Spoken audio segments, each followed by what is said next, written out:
Hi hello అండి, welcome back to my channel. ఇవాల్టి video ఏంటంటే క్యాబేజీ శనగపప్పు కర్రీని టేస్టీగా సింపుల్గా ఎలా ప్రిపేర్ చేసుకోవాలో నేను చూపించేస్తాను. నేను చెప్పే విధంగా ఒకసారి మీరు ట్రై చేయండి, చాలా టేస్టీగా ఉంటుంది. ఇప్పుడైతే ఇది ఎలా ప్రిపేర్ చేసుకోవాలో చూసేద్దాము. క్యాబేజీ శనగపప్పు కూర కోసం అయితే ఇలా మనము శనగపప్పుని ఒక అర్ధగంట నానబెట్టుకొని ఇలా 2 విజిల్స్ వచ్చేంత వరకు అయితే ఉడికించి పక్కకు పెట్టుకోవాలి.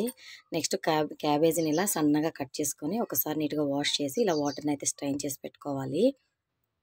కడాయి పెట్టేసుకొని ఇప్పుడు మన కర్రీకి సరిపడా ఆయిల్ని అయితే ఇక్కడ మనము యాడ్ చేసుకోవాలి. ఇక్కడ నేను 2-3 టేబుల్ స్పూన్ల ఆయిల్ని అయితే యాడ్ చేశాను. ఇందులోకి కొన్ని ఆవాలు, కొద్దిగా జీలకర్ర,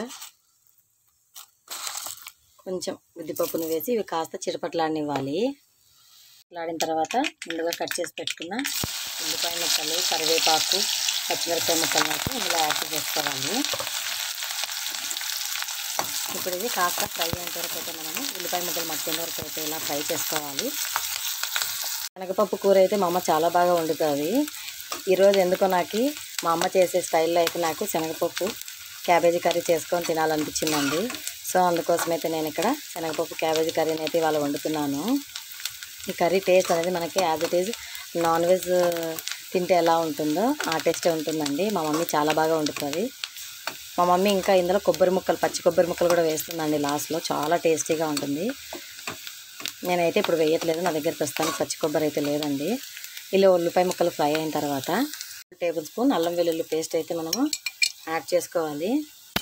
ఈ అల్లం వెల్లుల్లి పేస్ట్ యాడ్ చేసి అల్లం వెల్లుల్లి పేస్ట్ పచ్చివాసన పోయిన తర్వాత అయితే ఇలా మనము ఫ్రై చేసుకోవాలి. ఫ్రై అయిన తర్వాత మనం ముందుగా సన్నగా కట్ చేసి పెట్టుకుని 2 మీడియం సైజ్ టమాటాలను కూడా ఇందులో యాడ్ చేసేసుకొని టమాటాలు అనేటివి కాస్త మగ్గేంత వరకు అయితే మనము ఫ్రై చేసుకున్నాము.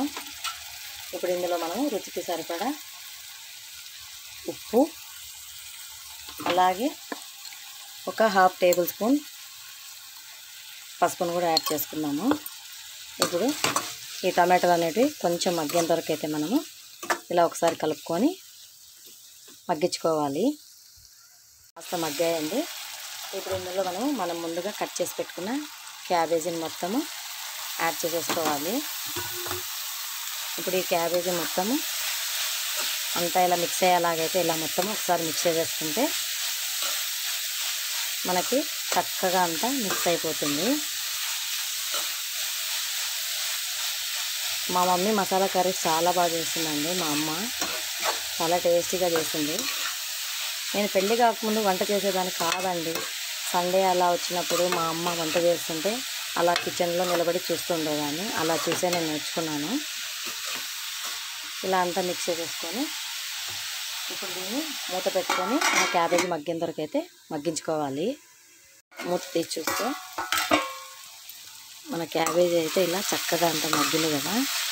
క్యాబేజీ కొంచెం ఉడకడానికి టైం పడుతుంది కదా, అందుకోసం ఇందులో నేను టీ గ్లాస్ అంత వాటర్ని యాడ్ చేస్తున్నాను.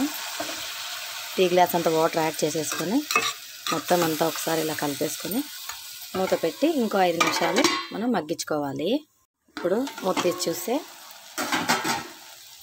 మన క్యాబేజీ అంతా చక్కగా మగ్గిపోయింది కదా. ఉడక పెట్టుకున్న శనగపప్పు, అలాగే రుచికి సరిపడా కారం, మీరు కారం కొంచెం ఎక్కువ తింటే ఎక్కువ యాడ్ చేసుకోండి. తర్వాత 1 స్పూన్ ధనియాల పొడిని యాడ్ చేసుకొని మొత్తం అంతా ఇలా మిక్స్ చేసుకోవాలి.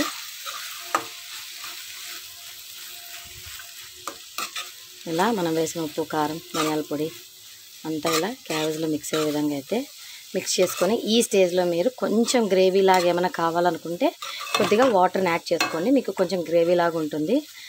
నాకైతే ఇలాగే ఇష్టం అండి. సో నేనైతే ఎటువంటి వాటర్ అయితే యాడ్ చేయట్లేదు. ఇలా అంతా మిక్స్ చేసుకొని ఒక 5 నిమిషాలు మగ్గించుకోవాలి. క్యాబేజీ శనగపప్పు కూర అయితే రెడీ అయిపోయిందండి.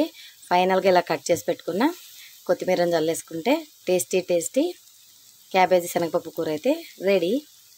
మీరు కూడా ఒకసారి ఇలా ట్రై చేసి మీకు ఎలా వచ్చిందో తప్పకుండా నాతో కామెంట్ సెక్షన్లో అయితే షేర్ చేసుకోండి.